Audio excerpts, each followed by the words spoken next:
all of the members of our generation. And it's not that they're politically aware, but there's something that they are given by the internet in terms of being aware of what goes on in the world, and the way that they relate to the world around them, the way they relate to government as well, that is just completely different from the generations before us. And I think those of us that grew up with it, and in a sense, I really barely qualify. Like, I grew up as the internet was being developed, in a sense, or as it was being, becoming relevant, I should say, and developing in terms of its practical implications, and not just its technological ones.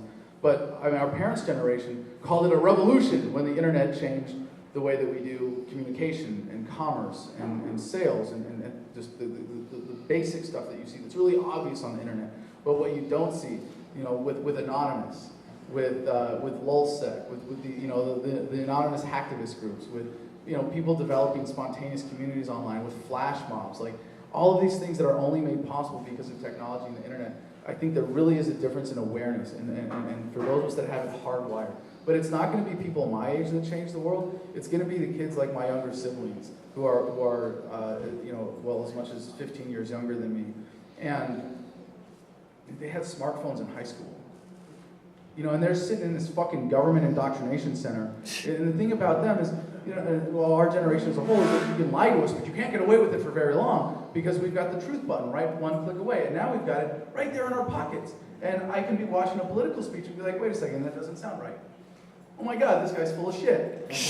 and I think that kind of awareness, the way that the internet, online, logic and reason are such powerful forces as they are to the libertarian philosophy and objectivism, I really think that that's where the change in the next even 5 to 10 years is going to come from. I mean, it's always going to be youth-oriented. It's always going to be driven by the youth. And if I'm grateful to be young enough to be a part of it, to be the older guy hanging on. But I really hope that with the show, I can kind of be as an activist, as an advocate, as a researcher, as someone who's presenting the news even on a daily basis, like a big brother to a lot of these kids that are trying to make the connection with that awareness, and they're looking at their parents' generation going, what the fuck?